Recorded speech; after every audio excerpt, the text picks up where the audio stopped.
Sa gabing dapat ay rurok ng aking tagumpay, naging abo ang lahat.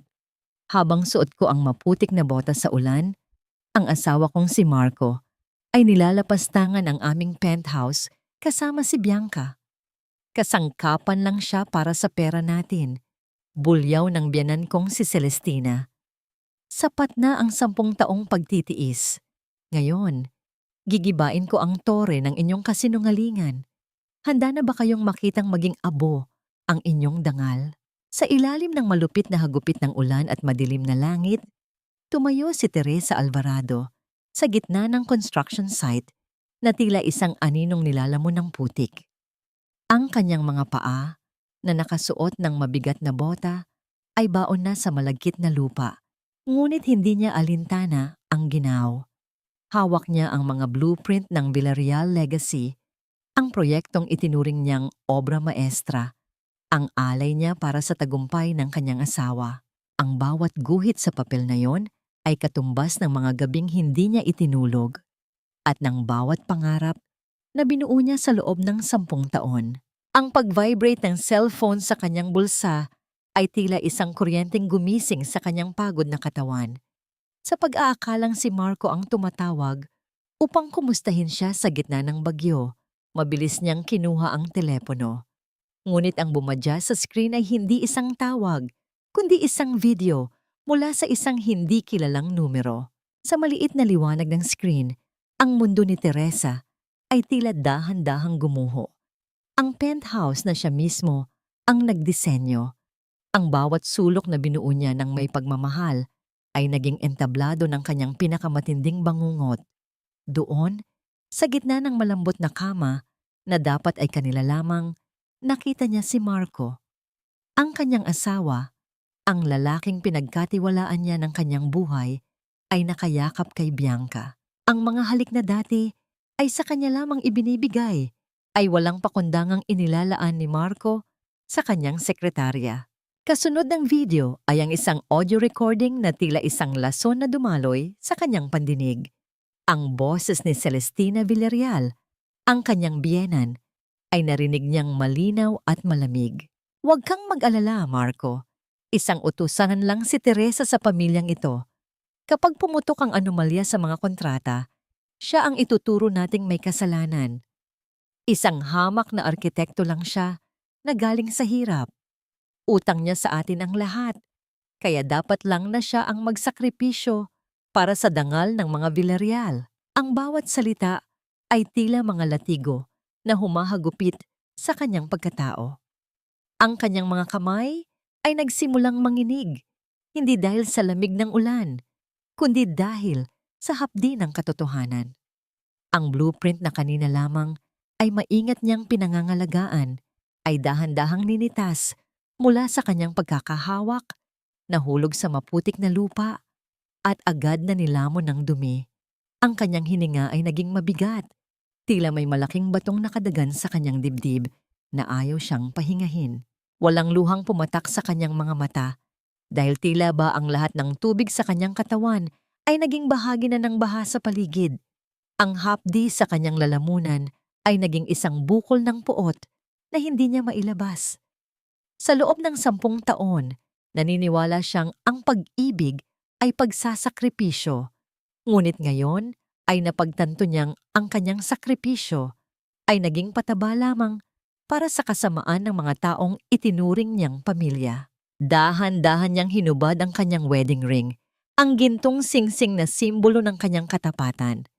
Tinitigan niya ito sa gitna ng kadiliman bago niya ito dahan-dahang ibinaon sa putikan kasama ng kanyang mga pangarap na pumanaw na. Nang makabalik siya sa kanilang mansyon, ang bawat hakbang niya sa makintab na sahig ay nag-iiwan ng bakas ng putik. Isang kabaligtaran ng karangyaan ng bahay na yon. Sinalubong siya ni Marco sa pintuan. Suot ang kanyang karaniwang maskara ng pagiging maalalahanin. Hon, bakit ngayon ka lang?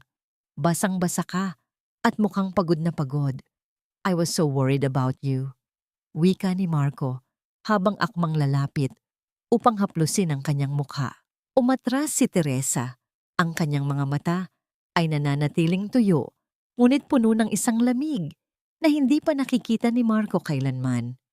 Naamoy niya sa suot na jacket ni Marco ang pamilyar na pabango ni Bianca, isang amoy na tila nanunuot sa kanyang sikmura at nagpapaalala ng video na napanood niya. Okay lang ako, Marco. Pinatitibay ko lang ang pundasyon ng ating legacy. Sigurado akong magiging masaya kayo sa resulta. Mahinahon niyang sagot, ngunit ang bawat salita ay tila may nakatagong talim. Mabuti naman. Anyway, Mommy wants to talk to you tomorrow about some legal documents for the project. Sabi niya, standard procedure lang daw iyon. Dagdag pa ni Marco bago tumalikod upang kumuha ng alak. Naiwang nakatayo si Teresa sa dilim ng kanilang sala. Pinapanood ang anino ng kanyang asawa.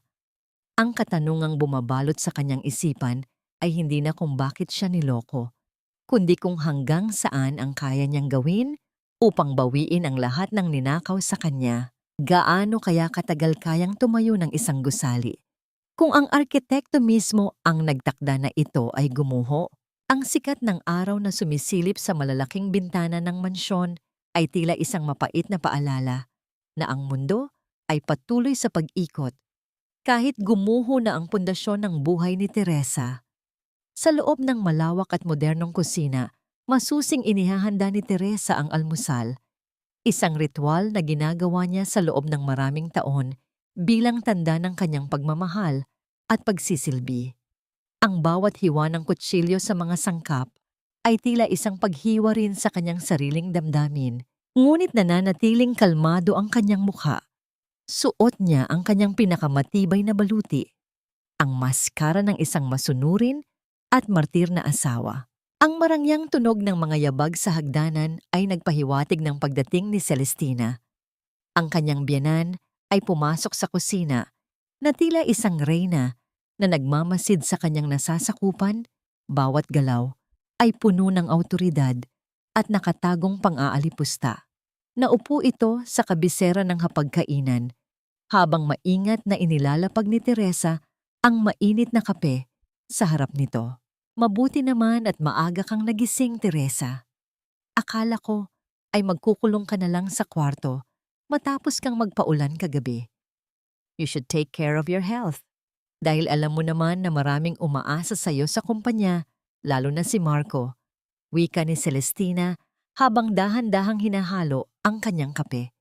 Ang bawat pag-ikot ng kutsara sa tasa ay lumilikha ng isang banayad na tunog na tila nagpapahiwatig ng tensyon sa pagitan nila. Opo, Mommy. Hindi ko po pababayaan ang trabaho ko. I'm just making sure everything is perfect for the family. Tugon ni Teresa, ang kanyang boses ay nananatiling mahinahon sa kabila ng nagbabagang galit sa kanyang dibdib. Tumingin si Celestina sa kanya, ang mga mata nito ay mapanuri at tila binabasa ang bawat hibla ng kanyang pagkatao. Alam mo, Teresa, lagi kong ipinapaalala sa iyo kung gaano kami kapalad na nakuha ka namin. Noong kinuha ka namin mula sa hirap, nangako kami na tutulungan ka. Pero sana ay huwag mong kalilimutan ang utang na loob mo sa amin. Ang dangal ng mga Villarreal ay nakasalalay sa katapatan mo. Ang salitang utang na loob ay tila isang tanikalang humihigpit sa leeg ni Teresa. Gusto niyang isigaw na ang kanyang talento at pawis ang nagpayaman sa kanila, ngunit pinili niyang manahimik. Nanatili siyang nakatungo, tila isang tapat na alipin. Maya-maya pa ay bumaba na rin si Marco. Maayos ang suot para sa opisina at tila walang bakas ng pagtataksil sa kanyang mga mata. Hinalikan niya si Teresa sa pisngi. Isang kilos na dati ay nagbibigay ng init sa kanyang puso, ngunit ngayon ay nagdudulot na lamang ng pangingilabot. Good morning, Hon. Ang bango ng luto mo. By the way, about the documents Mommy mentioned last night, kailangan nating dumaan sa notaryo mamayang hapon. It's just a formality para sa bagong loan ng kumpanya under your name as the lead architect. Sabi ni Marco habang masayang kumakain. Tila ba hindi niya alam na ang kanyang asawa ay nakarinig sa plano nilang gawin itong pain sa kanilang mga iligal na gawain. Sure, Marco, kung iyan ang makakatulong sa inyo, gagawin ko. Sagot ni Teresa. Nakita niya ang palitan ng makahulugang tingin ni na Marco at Celestina, isang sulyap ng tagumpay dahil sa akala nilang kamangmangan niya. Habang nililinis ni Teresa ang hapag, ang kanyang cellphone na nakapatong sa counter ay nagliwanag. Isang notification mula sa kanyang bank app ang lumitaw. Ang kanyang mga mata ay nanlaki nang makita ang isang serye ng malalaking transfer ng pera palabas ng kanyang personal na savings account. Pera na itinabi niya para sa kanyang sariling mga pangarap. Ang mga transaksyon ay ipinangalan sa isang dummy corporation na konektado sa mga proyekto ni Marco. Ang kanyang kamay ay nanginig habang hinahawakan ng telepono. Hindi lamang ang kanyang dangal at pag-ibig ang ninanakaw sa kanya. Dahan-dahan na ring kinukuha ng mga Villarreal ang kanyang kinabukasan upang isalba ang kanilang sariling mga kasalanan. Sa gitna ng kanyang pagkabigla, isang mensahe ang pumasok mula sa isang hindi kilalang numero, katulad ng nagpadala ng video kagabi. Check your joint account. They are bleeding you dry, Teresa. Huwag kang papayag na matapos ang araw na ito na wala kang ginagawa. Naramdaman ni Teresa ang mabilis na tibok ng kanyang puso. Tila isang tambol na nagbababala ng digmaan. Sino ang taong ito na tila alam ang bawat galaw sa loob ng mansyong ito? At hanggang kailan niya kayang isuot ang maskara ng martir bago ito tuluyang mabasag? Hindi sila ang nagligtas sa iyo, Teresa. Sila ang pumatay sa bawat pagkakataon na dapat ay naging masaya ka. Ang mga salitang yon mula kay Luis Ortega ay tila isang malamig na hanging umihip sa loob ng maliit at lumang silidaklatan kung saan sila lihim na nagkita. Nakaupo si Teresa sa tapat ng kanyang matalik na kaibigan nung kolehiyo, ang tanging tao na pinagkakatiwalaan niya sa labas ng bakod ng mga Villarreal. Ang amoy ng mga lumang pahina ng libro at alikabok sa paligid ay nagbigay sa kanya ng panandaliang pakiramdam ng seguridad, malayo sa mapanirang bango ng mansyon. Tinitigan ni Teresa ang kanyang mga kamay na nakapatong sa mesa.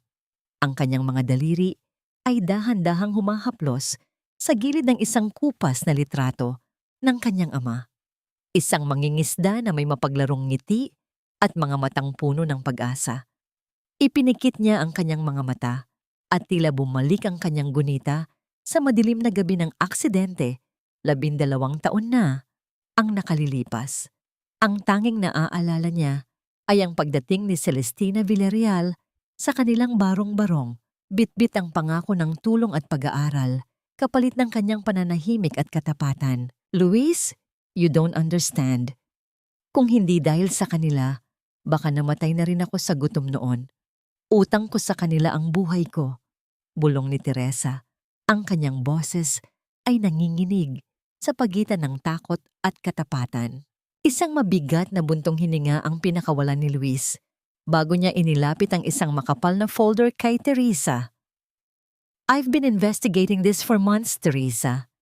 Ever since you told me about the weird clauses sa mga contract ni Marco. Pero mas malalim pa ang nahanap ko. Look at these police reports from 12 years ago. Dahan-dahang binuksan ni Teresa ang folder.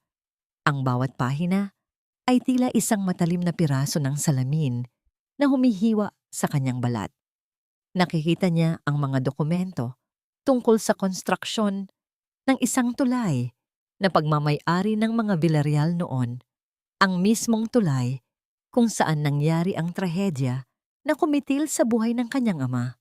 The bridge collapsed because of substandard materials, to Teresa. At ang tatay mo, hindi lang siya basta biktima ng aksidente. He was trying to report the corruption to the authorities. Siya ang foreman noon at nalaman niya ang pagnanakaw ng pamilya Villarreal sa pondo ng gobyerno. Paliwanag ni Luis, ang kanyang tinig ay puno ng hinanakit para sa kaibigan. Naramdaman ni Teresa ang unti-unting pagmamanhid ng kanyang buong katawan. Ang kanyang puso ay tila tumigil sa pagtibok sa gitna ng matinding pagkabigla. Ang mga Villarreal na itinuring niyang tagapagligtas, ang pamilyang pinaglingkuran niya ng may buong katapatan, ay sila palang dahilan kung bakit siya naulila. Ang utang na loob na naging tanikala niya sa loob ng isang dekada ay isa palang malaking kasinungalingan na binuo upang busalan ng kanyang bibig. You mean, they didn't help me because they pitied me? Tanong ni Teresa, ang isang butil ng luha ay sa wakas ay kumawala at pumatak sa dokumentong hawak niya. They bought you, Teresa. Ginamit nila ang paghihirap mo para makuha ang serbisyo ng isang mahusay na arkitekto na hinding-hindi sila tatalikuran dahil sa pakiramdam ng pagkakautang. They groomed you to be their scapegoat and their gold mine at the same time. Maring sagot ni Luis habang hinahawakan ng malamig na kamay ng kaibigan. Nabalik lamang ang diwa ni Teresa nang marinig niya ang banayad na pagtunog ng relo sa dingding na nagpapaalala sa kanya na kailangan na niyang bumalik sa mansyon bago pa maghinala si Marco. Tumayo siya ng may bigat sa dibdib. Tila ba ang bawat buto sa kanyang katawan ay naging bakal. Sa kanyang paglalakad palabas, naramdaman niya ang matinding pagbabago sa loob niya. Ang luhang pumatak kanina, ang huling tanda ng kanyang kahinaan. Ang pag-ibig na nararamdaman niya kay Marco ay dahan-dahang natutunaw, napapalitan ng isang madilim at malamig na determinasyon. Luis, keep everything. I need more proof. I want to see exactly how they did it. Huling bilin niya bago lumabas sa silid. Habang lula ng sasakyan pabalik sa bahay, tiningnan ni Teresa ang kanyang sariling refleksyon sa bintana. Ang babaeng nakikita niya ay hindi na ang martir na asawa, kundi isang estranghero na may apoy sa mga mata. Ngunit sa gitna ng kanyang pagngangalit, isang dokumento sa folder ni Luis ang biglang sumagi sa kanyang isip. Isang piraso ng papel na may pirma ng isang saksi na hindi niya inaasahan. Ang pirma sa ilalim ng report tungkol sa aksidente ng kanyang ama ay hindi kay Celestina, kundi ang pamilyar na sulat kamay ni Marco na noon ay nagsisimula pa lamang sa kumpanya. Ang lalaking pinakasalan niya, ang lalaking pinag-alayan niya ng kanyang dangal, ay ang mismong taong nagbaon sa kanyang ama sa limot. Paano niya magagawang matulog sa tabi ng isang mamamatay tao nang hindi ipinapakita ang puot na sumasakal sa kanyang kaluluwa? Ang marangyang tarangkahan ng mansyong Villarreal ay tila mga panga ng isang dambuhalang hayop na dahan-dahang lumalamon sa pagkatao ni Teresa sa bawat pagkakataon na siya ay pumapasok dito. Sa kanyang paglalakad patungo sa loob, ang bawat disenyo ng garden at ang bawat bintanang salamin na siya mismo ang nagplano ay tila nagbago ng anyo. Hindi na ito mga simbolo ng sining, kundi mga saksi sa isang madugong kasinungalingan. Sinalubong siya ng katahimikan sa sala, ngunit alam niyang sa likod ng marangyang mga kurtina ay naroon ang mapanuring mga mata ng kanyang biyenan. Nakita niya si Celestina na nakaupo sa isang antigong silya, nagbabasa ng dyaryo habang ang sikat ng hapon ay nagbibigay ng isang malaanghel na liwanag sa mukha nito. Isang mukhang bihasa sa pagtatago ng demonyo sa loob. Nandito ka na pala, Teresa. Kanina pa kita hinihintay. Halika rito, maupo ka sa tabi ko. Malamig na tawag ni Celestina, ngunit para kay Teresa, ang boses na yon ay tila kaliskis ng ahas na dumidikit sa kanyang balat. Lumapit si Teresa at naupo. Pilit na pinatitigas ang kanyang kalooban. Naramdaman niya ang malamig na kamay ni Celestina na humawak sa kanyang balikat. Isang haplos na tila nagnanais na sumakal sa halip na mag-alo. Alam mo, Iha, pinagmamasdan ko ang mga lumang litrato ni Marco noong bata pa siya. Napakagandang tignan kung gaano kalayo na ang narating ninyo. At lagi kong sinasabi sa kanya, hindi niya mararating ito kung hindi dahil sa pagsisikap ko. At sa pagpili ko sa'yo, panimula ni Celestina, ang kanyang tono ay puno ng mapagkunwaring pagmamalasakit. Kaya sana, kapag dinala ka ni Marco sa notaryo, huwag ka nang magtanong ng marami. Gawin mo ito bilang pasasalamat sa lahat ng ibinigay namin sa iyo. Remember, Teresa, we are family. At sa pamilyang ito, ang utang na loob ay hindi nababayaran ng pera, kundi ng habambuhay na katapatan. Naramdaman ni Teresa ang pag-akyat ng pait sa kanyang lalamunan. Gusto niyang isampal sa mukha ng matanda ang mga dokumentong hawak ni Luis. Gusto niyang itanong kung ang katapatan ba ay nangangahulugan din ng paglimot sa dugo ng sariling ama. Ngunit ang kanyang hininga ay nanatiling kontrolado, tila isang arkitekto na tinitiyak na ang bawat pader ng kanyang damdamin ay hindi mo naguguho. Opo, Mami, hinding-hindi ko po nakakalimutan kung saan ako nanggaling, sagot ni Teresa. Ang kanyang mga mata ay nakatitig ng diretso sa mga mata ni Celestina. May isang sandali ng tensyon sa pagitan nila, isang palitan ng enerhiya na tila nagbababala na ang aliping dati ay yumuyuko, ay nagsisimula ng tumitig ng pantay. Nang gabi ring iyon, habang si Marco ay nasa loob ng banyo at naririnig ang banayad na pagdaloy ng tubig mula sa shower, mabilis na kumilos si Teresa. Pumasok siya sa loob ng pribadong opisina ni Marco. Isang silid na dati ay hindi niya pinanghihimasukan dahil sa respeto sa privacy nito. Ang bawat hakbang niya sa makapal na alpombra ay walang tunog, tila isang aninong naghahanap ng hustisya.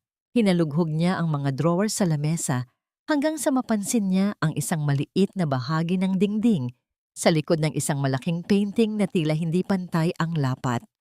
Sa paggalaw niya sa frame, lumabas ang isang maliit na vault. Hindi siya nahirapang hulaan ng password. Ginamit niya ang petsa ng kanilang kasal. Ang petsang itinuring niyang pinakamasaya sa kanyang buhay, ngunit ngayon ay simbolo na ng kanyang pagkabulag. Ang pagbukas ng pinto ng vault ay naglabas ng amoy ng lumang papel at isang kakaibang bango ng mamahaling tabako. Sa loob, nakita niya ang mga itim na folder na naglalaman ng mga orihinal na kontrata ng proyektong pumatay sa kanyang ama. Ngunit hindi iyon ang kumuha ng kanyang atensyon. Sa kailaliman ng vault, may isang maliit na velvet box. Sa pagbukas niya nito, nakita niya ang isang lumang relo, ang relong pagmamay-ari ng kanyang ama na nawala noong gabi ng aksidente. Katabi nito ay ang isang listahan ng mga pangalanan ng mga opisyal na tumanggap ng suhol at sa pinakababa ng listahan, nakasulat ang pangalan ng isang tao na hindi niya inaasahan, isang tao na lagi niyang itinuturing na kakampi sa loob ng bahay na ito. Narinig ni Teresa ang paghinto ng tubig sa banyo. Ang kanyang puso ay tila isang tambol na nagbabanta ng panganib. Mabilis niyang ibinalik ang lahat sa ayos, ngunit ang kanyang mga kamay ay nanginginig nang makita niya ang isang piraso ng papel na nahulog mula sa velvet box. Ito ay isang sulat na may petsang 1 linggo bago ang aksidente ng kanyang ama. Ang sulat ay galing kay Marco na nagmamakaawa sa ama ni Teresa na tanggapin ang suhol at wag nang magsalita. At sa likod ng sulat, may isang maikling nota na nakasulat sa pulang tinta. Kapag hindi tumigil, alisin sa landas. Nabalik ang diwa ni Teresa nang bumukas ang pinto ng opisina. Nakatayo doon si Marco, nakatapis lamang ng tuwalya. Ang kanyang buhok ay basa pa at ang kanyang mukha ay puno ng pagtataka. Teresa, anong ginagawa mo rito sa dilim? Tanong ni Marco. Ang kanyang boses ay malamig at puno ng hina. Naramdaman ni Teresa ang panlalamig ng kanyang mga daliri habang nakatago sa likod niya ang piraso ng papel na hawak niya. Paano niya maipapaliwanag ang kanyang presensya sa loob ng silid na ito nang hindi ibinibigay ang kanyang tunay na balak? Sa gitna ng nakabibinging katahimikan ng madilim na opisina, naramdaman ni Teresa ang bawat butil ng pawis na namumuo sa kanyang noo. Ang kanyang puso ay tila isang tambol na nagbabadya ng panganib sa loob ng kanyang dibdib, ngunit pinilit niyang panatilihing matatag ang kanyang tindig. Nakatago sa likod ng kanyang palad ang liham na naglalaman ng hatol ng kamatayan para sa kanyang ama. Naghahanap lang ako ng ballpen, Marco. May kailangan lang akong isulat na ideya para sa extension ng lobby, mahinahong sagot ni Teresa. Ang kanyang boses ay hindi nanginginig, isang sining ng pagpapanggap na natutunan niya sa loob ng 1 dekada sa ilalim ng bubong na ito. Tinitigan siya ni Marco. Ang mga mata nito ay naniningkit, tila sinusubukang butasin ang kanyang maskara. Lumapit ang lalaki.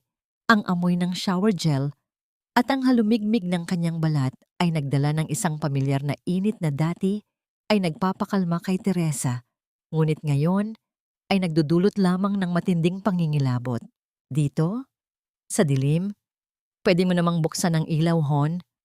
Wika ni Marco habang dahan-dahang hinahawakan ang balikat ni Teresa. Ang haplos na yon ay tila isang malamig na bakal na dumidikit sa kanyang balat.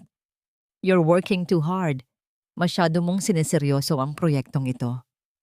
Gusto ko lang na maging perpekto ang lahat para sa'yo at para sa pamilya. Tugon ni Teresa. Pilit nang ngumingiti habang ang kanyang mga kuko ay binaon niya sa sariling palad upang pigilan ang pagsigaw. Nang makaalis si Marco sa silid, mabilis na lumabas si Teresa at agad na nagtungo sa kanilang banyo. Doon, sa harap ng salamin, ay tila nakita niya ang isang estranghero. Ang mga mata niyang dati ay puno ng pagsamba kay Marco ay wala nang natitira, kundi ang malamig na abo ng isang sunog na pangarap. Kinabukasan, sa ilalim ng pagkukunwari, napupunta siya sa isang site inspection. Nakipagkita muli si Teresa kay Luis sa isang maliit na coffee shop sa labas ng lungsod. Ang bawat paghigop niya ng kape ay hindi nagbibigay ng init sa kanyang nanlalamig na kalooban. Luis, nahanap ko na ang sulat. Si Marco mismo ang nag-utos na iligpit ang tatay ko. Bulong ni Teresa. Ang kanyang boses ay puno ng pait na tila lasong lumalabas sa kanyang bibig. Inilapag ni Luis ang kanyang kamay sa ibabaw ng kamay ni Teresa. Isang kilos ng suporta na tila isang angkla sa gitna ng bagyo. Kailangan nating maging matalino, Teresa. Hindi sapat ang sulat na yon sa korte dahil luma na ito. Kailangan nating ikonekta ang krimen noon sa mga ginagawa nila ngayon. The money laundering, the substandard materials, doon natin sila bibiglain. Dito nagsimula ang pagiging lihim na arkitekto ni Teresa. Sa bawat araw na lumilipas, patuloy siyang nagtatrabaho sa Villarreal Legacy. Ngunit sa halip na ayusin ang pundasyon, ay dahan-dahan siyang naglalagay ng mga sikretong butas sa kanilang sistema. Sa bawat kontratang pinapapirmahan sa kanya, palihim niyang kinukuhanan ng larawan ang mga orihinal na dokumento bago ito palitan ng mga Villarreal ng mga palsipikadong kopya. Isang hapon, habang wala si Marco sa kanyang opisina sa kumpanya, pumasok si Teresa upang hanapin ang mga invoice ng mga materyales. Ang bawat pagbukas ng file cabinet ay lumilikha ng isang banayad na kalansing na tila nagpapaalala sa kanya ng bilis ng oras. Nang mahanap niya ang folder na kulay itim, mabilis niyang inilabas ang kanyang cellphone. Ang mahinang tunog ng pagkuha ng larawan ay tila isang malakas na babala sa loob ng tahimik na silid. 1, 2, 3. Bawat dokumento ay ebidensya ng kanilang pagnanakaw. Ngunit bago pa niya makuha ang huling pahina, ang dahan-dahang pagpihit ng doorknob ay nagpapatigil sa kanyang mundo. Looking for something, Teresa? Ang boses na yon ay hindi kay Marco. Ito ay matulis, puno ng panguuyam, at may dalang amoy ng mamahaling pabango na kinamumuhian ni Teresa.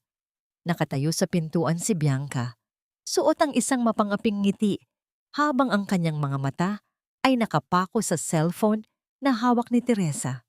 Ang paghinga ni Teresa ay naging mababaw. Tila ba ang hangin sa loob ng opisina ay biglang naglaho.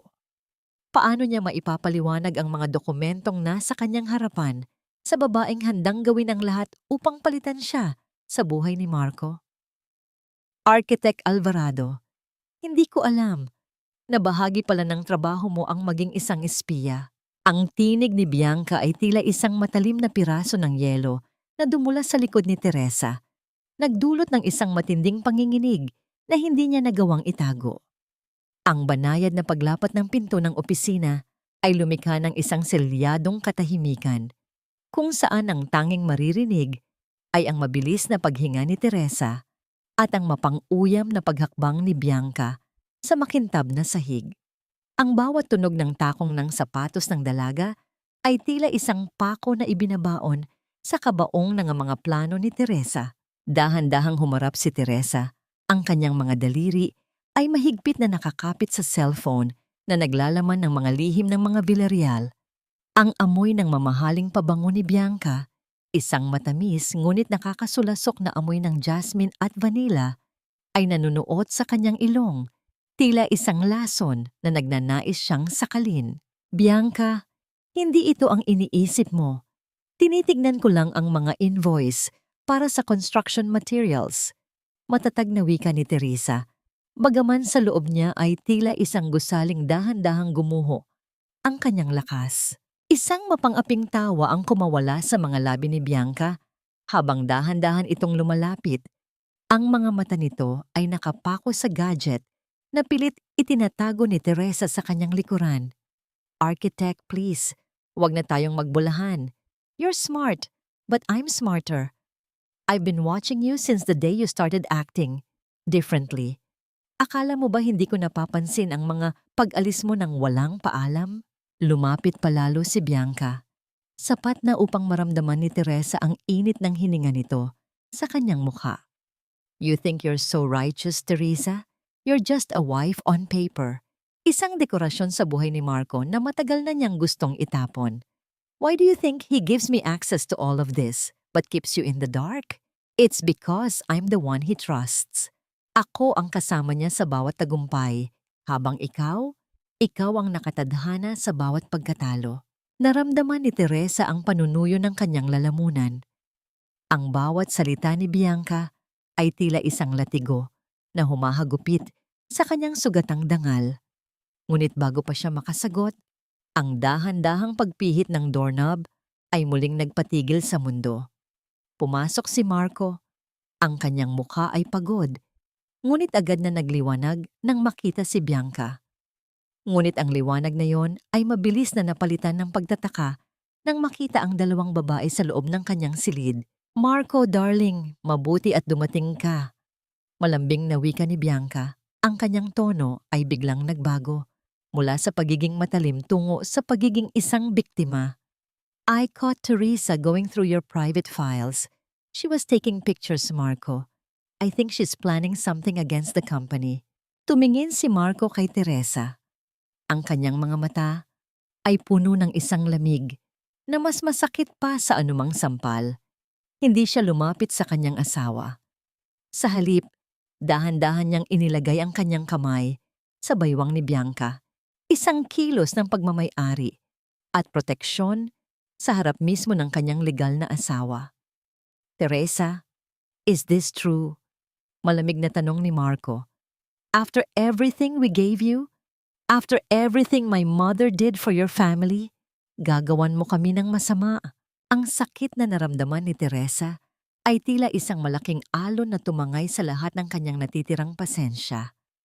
Ang makita ang kanyang asawa na kumakampi sa kabit nito habang binibintangan siyang walang utang na loob ay ang pinakamatinding traidor na naranasan niya. Sa gitna ng tensyon, napansin ni Teresa ang isang maliit na detalye. Ang tasa ng kape sa mesa ni Marco na may bakas ng matingkad na lipstick. Ang mismong lipstick na suot ni Bianca. Naalala niya ang mga umagang siya ang nagtitimpla ng kape ni Marco nang may kasamang pagmamahal. Mga sandaling tila ilang buhay na ang nakalilipas. Ang maliit na bakas na yon ay simbolo ng lahat ng puwang na sinakop na ni Bianca sa kanyang buhay. I'm just doing my job, Marco. Something you obviously forgot to do nang hayaan mong ang ibang tao ang humawak sa mga dokumentong ito. Matapang na sagot ni Teresa. Ang kanyang boses ay hindi na nanginginig. Isang mapanganib na ngiti ang sumilay sa mga labi ni Bianca habang nakasandal sa dibdib ni Marco. If you're so innocent, Teresa, why don't you show us your phone?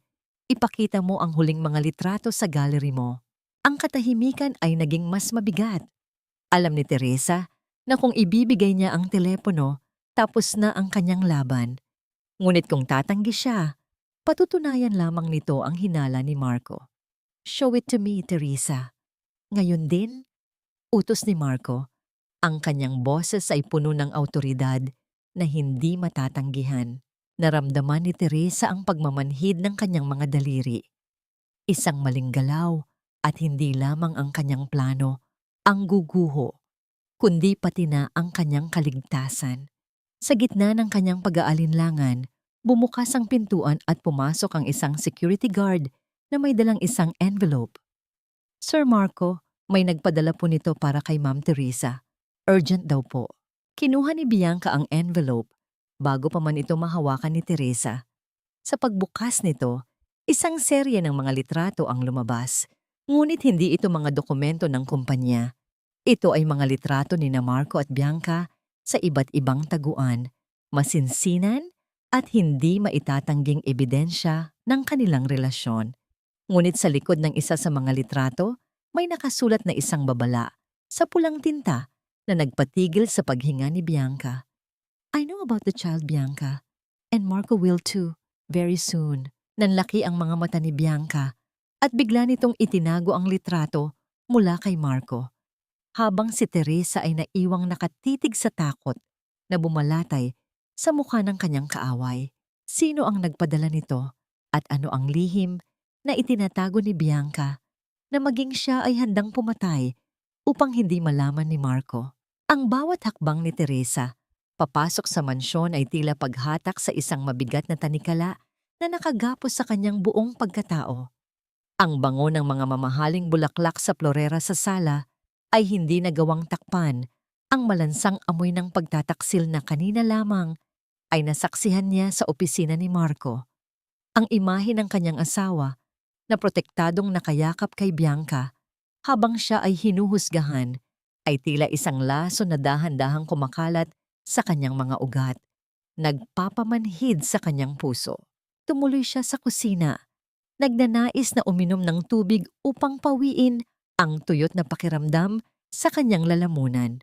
Doon, sa ilalim ng malamlam na ilaw, ay nakita niya si Yaya Rosa. Ang matanda ay abala sa pagtitimpla ng mainit na tsokolate. Ang kanyang mga kamay na kulubot ay dahan-dahang gumagalaw nang may kasanayang dala ng ilang dekadang pagsisilbi. Sa lahat ng tao sa loob ng bahay na ito, si Rosa lamang ang tanging nakatingin kay Teresa nang walang halong panghuhusga o agenda. Iha, nandyan ka na pala. Halika, maupo ka muna. Mukhang tinalo mo pa ang pasan ang buong mundo sa itsura mo. Banayad na wika ni Rosa.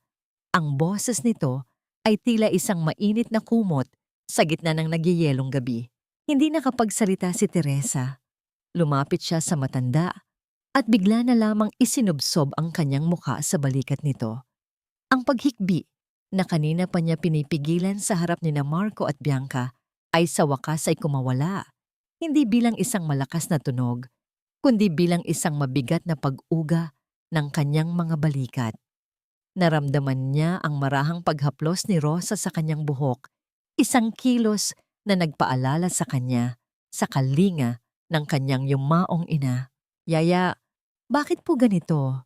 Ginawa ko naman ang lahat. Bakit parang kailangan ko pang magmakaawa para sa kaunting respeto? Bulong ni Teresa sa gitna ng kanyang pagluha. Humiwalay ng kaunti si Rosa at tinitigan siya sa mga mata. Teresa, minsan ang kabutihan ay nagiging kahinaan kapag ibinigay sa mga taong hindi marunong magpahalaga. Alam kong marami kang tinitiis, pero tandaan mo, ang pundasyong gawa sa kasinungalingan ay hinding-hindi makakatayo ng matagal. Dahan-dahang tumayo si Rosa at nagtungo sa kanyang maliit na silid sa tabi ng kusina. Pagbalik niya, may hawak na siyang isang luma at kupas na kahon na gawa sa kahoy. Ang bawat gasgas sa kahon ay tila naglalaman ng mga kwentong matagal nang ibinaon sa limot. Ilang taon ko itong itinago dahil natatakot ako sa pwedeng mangyari. Pero ngayong nakikita ko ang hirap mo, alam kong oras na para ibalik ito sa tunay na nagmamay-ari. Sabi ni Rosa, habang dahan-dahang binubuksan ang takip ng kahon. Inilabas ni Rosa ang isang puting panyo na may borda ng mga inisyal na S.A. Santiago Alvarado, ang ama ni Teresa. Ang panyo ay punit-punit sa mga gilid at may mga tuyong mantsa ng kulay kalawang na hindi na nabura ng panahon. Ang mantsa ng dugo na naging saksi sa huling hininga ng kanyang ama. Nahanap ko ito sa labas ng opisina ni Doña Celestina noong gabing dinala nila ang balita tungkol sa aksidente ng tatay mo. Akala nila ay itinapon na nila ang lahat ng ebidensya, pero nakita ko ito sa ilalim ng mga tuyong dahon. May nakabalot na matigas na bagay sa loob nito noon. Paliwanag ni Rosa, ang kanyang boses ay nanginginig sa takot at pagsisisi. Nanginginig ang mga kamay ni Teresa habang kinukuha ang panyo. Sa pagbukas niya ng mga tupi nito, isang maliit na memory card ang nahulog sa kanyang palad. Isang bagay na tila masyadong moderno para sa isang lumang panyo, ngunit naging susi sa isang katotohanang hindi kailanman inasahan ni Teresa. Ano po ito, Yaya? Tanong ni Teresa. Ang kanyang puso ay tila isang tambol na mabilis ang pagpalo. Hindi ko alam kung paano gamitin yan, pero narinig ko ang tatay mo noon. Sinabi niya sa isang kasamahan na may ebidensya siyang naitago sa isang maliit na chip. Siguro ay iyan na yon, sagot ni Rosa habang nakatingin sa labas upang tiyakin na walang nakikinig sa kanila. Naramdaman ni Teresa ang biglang paglamig ng kanyang pakiramdam. Ang panyong ito ay hindi lamang alaala ng kanyang ama. Ito ay isang sandata. Isang sandata na 12 taon nang naghihintay na gamitin laban sa mga Villarreal. Habang hinahawakan niya ang mansyadong tela, isang alaala ang biglang pumasok sa kanyang isip. Ang huling gabi na nakita niyang buhay ang kanyang ama. May ibinulong ito sa kanya. Isang bagay na hindi niya naintindihan noon dahil sa kanyang murang edad. Ang katotohanan ay nakatago sa ilalim ng pundasyon, Teresa. Nabalik ang diwa ni Teresa nang marinig niya ang malakas na pagsara ng pinto sa itaas. Ang boses ni Celestina ay umalingaw-ngaw sa buong mansyon. Tinatawag ang pangalan ni Rosa nang may halong galit. Mabilis na itinago ni Teresa ang panyo at ang memory card sa loob ng kanyang damit. Tumingin siya kay Rosa nang may pasasalamat at takot. Alam niyang simula sa gabing ito, ang kanyang laban ay hindi na lamang para sa kanyang sarili, kundi para sa katarungang ipinagkait sa kanyang ama. Ngunit sa kanyang pagtayo, isang tanong ang gumambala sa kanya. Kung nasa kay Rosa ang ebidensyang ito, sa loob ng mahabang panahon, bakit ngayon lamang niya ito ibinigay? At sino ang taong kausap ng kanyang ama sa telepono na binanggit ni Rosa? Habang paakyat sa hagdan, nakasalubong ni Teresa si Celestina. Ang biyenan niya ay may hawak na isang basong tubig, ngunit ang tingin nito ay tila isang agila na nakakita ng biktima. Bakit ka narito sa kusina, Teresa? At bakit parang nakakita ka ng multo? Tanong ni Celestina. Ang kanyang boses ay puno ng hinala, habang dahan-dahang lumalapit sa kanyang duguang manugang. Ang ganda ng iyong ngiti, Teresa. Ngunit ang iyong mga mata ay nagsasabi ng ibang kwento. Ang boses ni Celestina ay tila isang malamyos na musika sa pandinig ng mga bisita sa marangyang ballroom ng Manila Hotel. Ngunit para kay Teresa, ito ay tila tunog ng isang mahigpit na hatak ng bitay. Ngayong gabi ang taunang charity gala ng Villarreal Foundation, isang kaganapang puno ng kinang, mamahaling hiyas, at mga taong ang tanging layunin ay magmukhang banal sa harap ng mga kamera. Nakatayo si Teresa sa tabi ng kanyang biyenan, suot ang isang hapit na gown na kulay pilak na siya mismo ang pumili. Isang kasuotang tila isang baluti na nagtatago sa kanyang nanghihinang katawan. Ang bawat pagkislap ng mga flash ng kamera ay tila isang pagtusok sa kanyang mga mata, isang paalala na sa gabing ito, kailangan niyang gampanan ang papel ng isang perpektong asawa ng isang Villarreal. Keep smiling, Iha. Ang mga investor ay nakatingin sa atin. Huwag mong hahayaang makita nila ang anumang lamat sa iyong muka. Bulong ni Celestina habang ang kanyang mga labi ay nananatiling nakakurba sa isang huwad ni kawamuwad na nangiti para sa mga photographer. Sa di kalayuan, nakita ni Teresa si Marco. Nakikipagtawanan ito sa mga board members, hawak ang isang baso ng champagne. At sa tabi nito, tila isang aninong hindi maiwan-iwan ay si Bianca. Suot ng dalaga ang isang pulang gown na tila isang hamon sa kapangyarihan ni Teresa sa loob ng silid na yon. Ang bawat sulyap ni Bianca kay Marco ay puno ng pag-aari, isang lantad na paglapastangan sa presensya ni Teresa. Nang magkaroon ng pagkakataon, nagtungo si Teresa sa terrace upang huminga ng sariwang hangin. Ang lamig ng gabi ay dahan-dahang humahaplos sa kanyang balat. Tila nagnanais na pawiin ang init ng puot sa kanyang dibdib. Ngunit ang katahimikan ay agad na naputol nang marinig niya ang banayad na pagbukas ng pinto sa likuran niya. Masyado ka namang seryoso, architect. Hindi ba dapat ay nagdiriwang ka dahil sa tagumpay ng kumpanya? Huminto si Bianca sa tabi niya. Ang kanyang mga mata ay nagniningning sa ilalim ng liwanag ng buwan. Ang amoy ng kanyang matamis na pabango ay muling nanunuot sa ilong ni Teresa. Nagpapaalala sa kanya ng lahat ng kasinungalingang kailangan niyang tiisin. Ang tagumpay na gawa sa pawis ng iba ay hindi dapat ipinagdiriwang, Bianca. Dapat itong ikahiya. Mahinahong sagot ni Teresa, hindi man lamang tinitignan ng kaaway. Isang mapanguyam na tawa ang kumawala sa mga labi ni Bianca. You're so dramatic. Kaya siguro nagsasawa sa'yo si Marco. He needs someone who is vibrant. Someone who can keep up with his fire. Hindi isang asawang tila isang luma at boring na blueprint. Humarap si Teresa kay Bianca. Ang kanyang mga mata ay puno ng isang katapangan na hindi inaasahan ng dalaga. Ang blueprint ang dahilan kung bakit nakatayo ang isang gusali, Bianca. At kapag ang blueprint ang nagpasyang magkaroon ng pagkakamali sa disenyo, ang buong istruktura ay guguho. Remember that? Nakita ni Teresa ang panandaliang pagkabigla sa mukha ni Bianca, ngunit agad itong napalitan ng isang mapanganib na ngiti. Humakbang palapit ang dalaga. Sapat na upang maramdaman ni Teresa ang tensyon sa pagitan nilang dalawa. Dahan-dahang inilapit ni Bianca ang kanyang bibig sa tenga ni Teresa.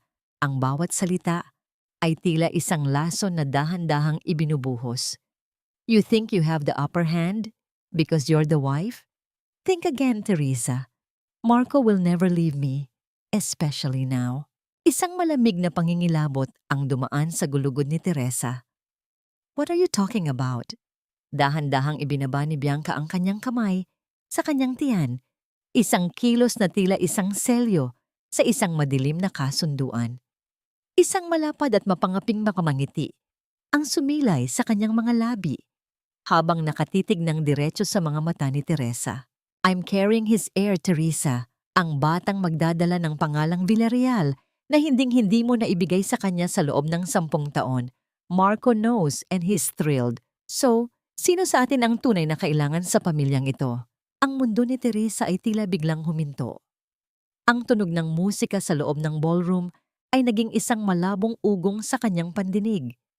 Naramdaman niya ang panlalambot ng kanyang mga tuhod.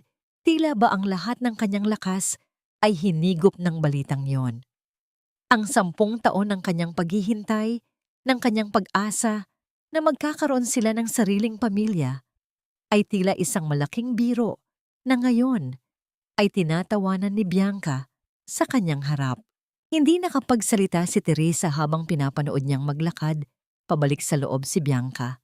Dala ang isang tagumpay na tila hinding-hindi na mababawi. Naiwan siyang mag-isa sa terrace. Ang kanyang hininga ay naging mabigat at ang bawat tibok ng kanyang puso ay tila isang hiyaw ng matinding sakit. Paano niya magagawang lumaban kung ang kanyang asawa ay mayroon ng bagong dahilan upang tuluyan siyang itapon sa limot? At paano kung ang batang iyon ang magiging huling pako sa kabaong ng kanyang katarungan? Ang bawat salitang binitiwan ni Bianca ay tila mga bubog na pumasok sa daloy ng dugo ni Teresa, naglalakbay patungo sa kanyang puso upang doon ay mag-iwan ng malalalim na sugat. Nanatili siyang nakatayo sa terrace, ang kanyang mga kamay ay mahigpit na nakakapit sa malamig na rehas na bakal hanggang sa mamuti ang kanyang mga buko-buko. Ang ingay ng pagdiriwang sa loob ng ballroom ay tila naging isang malabong ugong, isang malayong mundo na wala ng puwang para sa kanyang pira-pirasong pagkatao. Sa loob ng 10 taon, itinuring ni Teresa ang kanyang sarili na tuyot na sanga dahil hindi niya mabigyan ng supling si Marco. Ang bawat pagbisita sa doktor, ang bawat mapait na gamot na kanyang ininom, at ang bawat panalangin sa madaling araw ay nauwi sa wawala.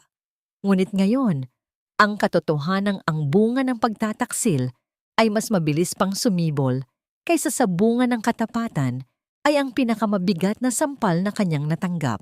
Nabalik lamang ang kanyang diwa nang marinig niya ang mabibigat na hakbang ni Marco. Huminto ang kanyang asawa sa pintuan ng terrace. Ang anino nito ay humaba sa sahig at tila nilalamon ang liwanag na kinalalagyan ni Teresa. Nandito ka lang pala. Kanina ka pa hinahanap ni Mami.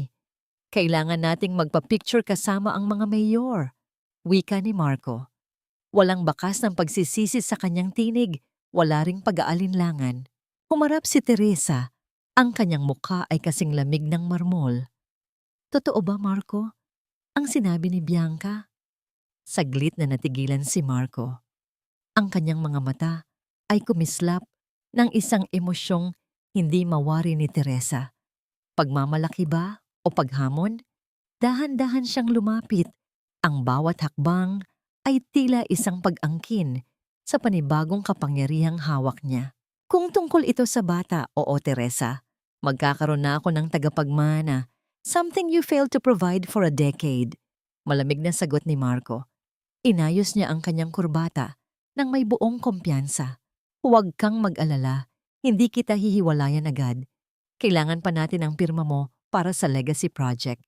Just play your part at sisiguraduhin kong hindi ka maghihirap pagkatapos ng lahat ng ito. Ang bawat salita ni Marco ay tila isang hatol ng kamatayan sa kanilang pagsasama. Ang lalaking pinakasalan niya ay hindi na ang lalaking minahal niya.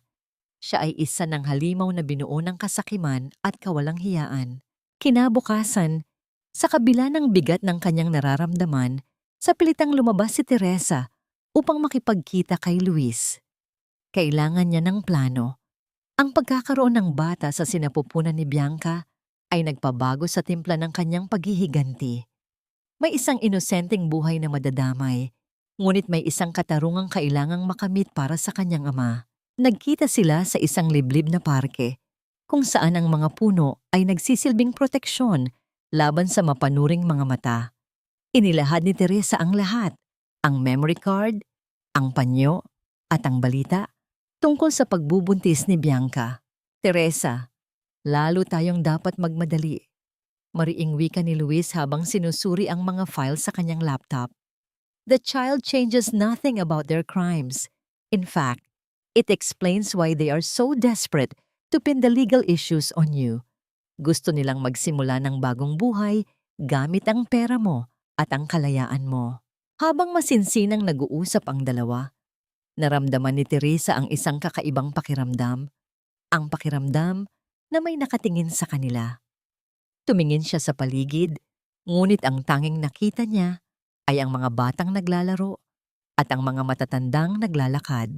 Nang magpaalam siya kay Luis at sumakay sa kanyang sasakyan, napansin niya sa rearview mirror ang isang itim na SUV na may madidilim na bintana.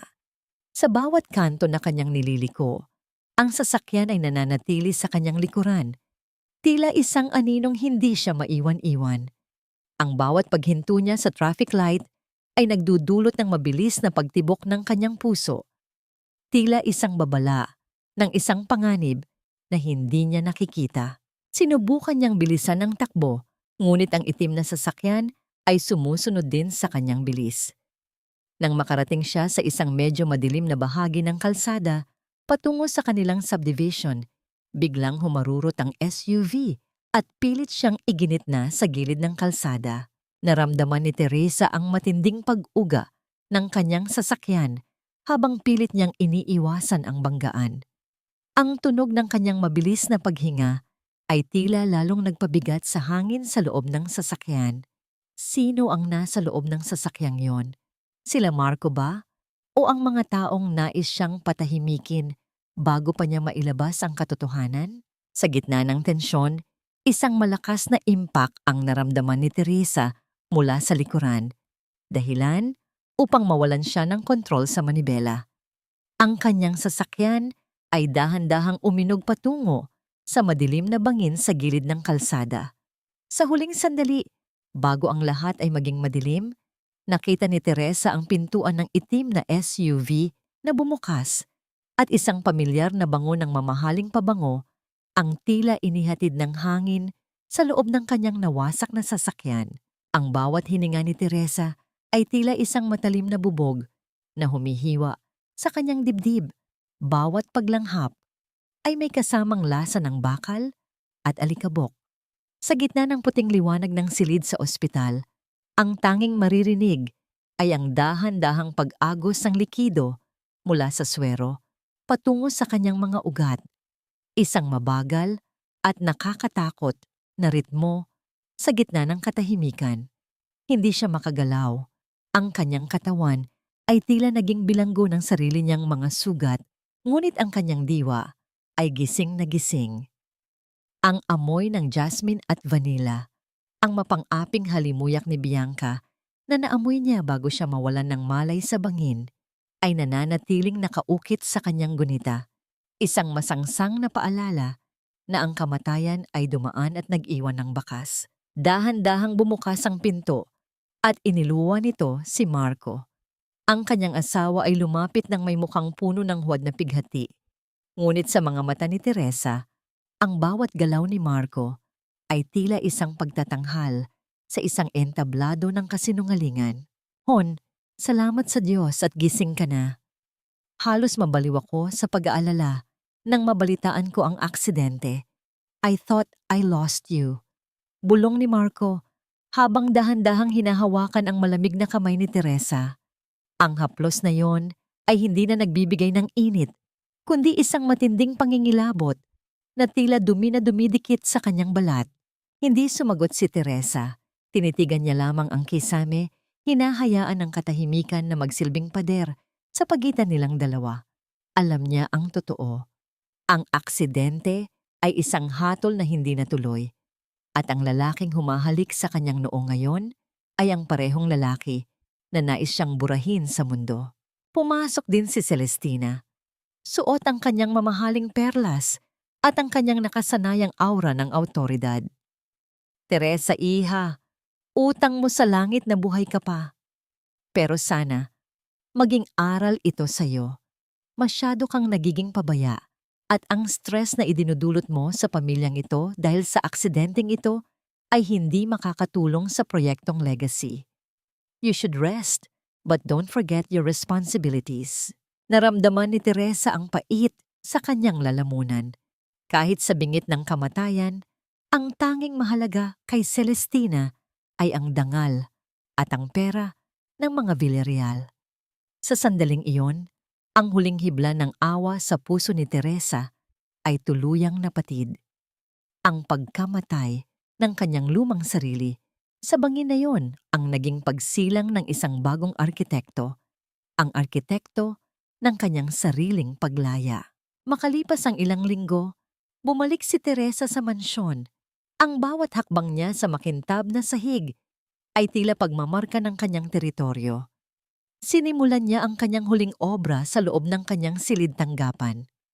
Sa bawat linyang iginuhit niya sa kanyang computer, sa bawat structural calculation na kanyang binabago para sa Villarreal legacy, ay dahan-dahan siyang naglalagay ng mga trapdoor. Gumagawa siya ng mga technical na butas sa disenyo na tanging siya lang ang makakapagpaliwanag.